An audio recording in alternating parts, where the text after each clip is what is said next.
My journey begins in the Kent countryside, in search of Anne Boleyn.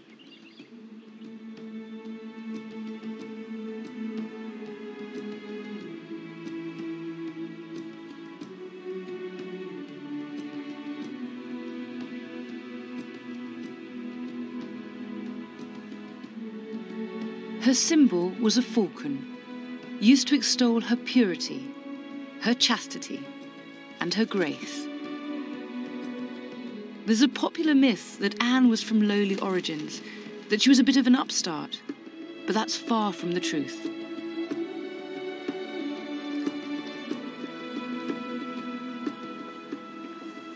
This is Hever Castle, the seat of the Boleyns. It's Anne Boleyn's childhood home, where she spent many formative years.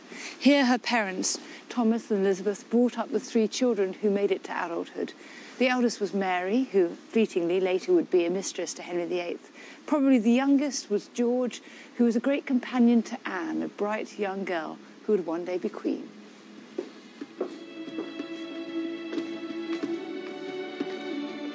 Her father, Thomas Boleyn, was a member of the King's Council and Henry VIII's ambassador to France. Anne was well educated and from a wealthy, privileged family.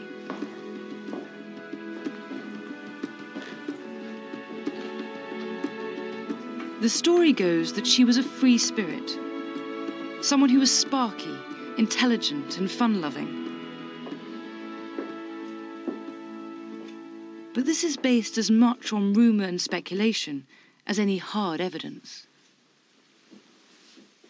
It's so hard to get a sense of the real Anne Boleyn. We have a few letters, but we don't have any diaries. We don't really have any of the sort of things that we need to get a grasp on what she was really like.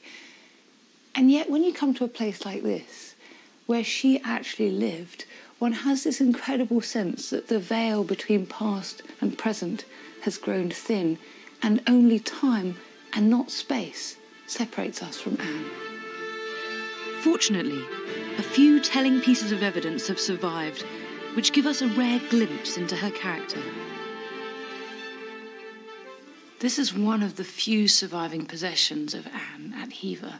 It's a book of hours. It's a beautifully illustrated and illuminated manuscript book of prayers and devotions, and these things were immensely popular in Europe at the time.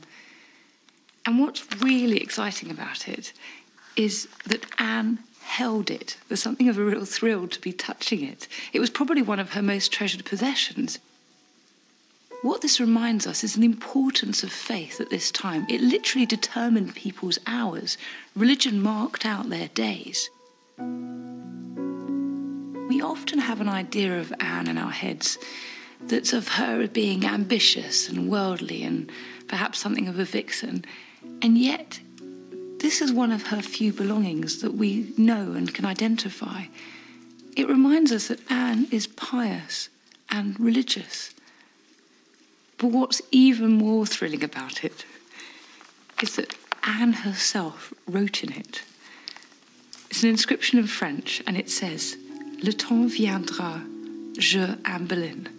The time will come, I Anne Boleyn. The time will come, I Anne Boleyn.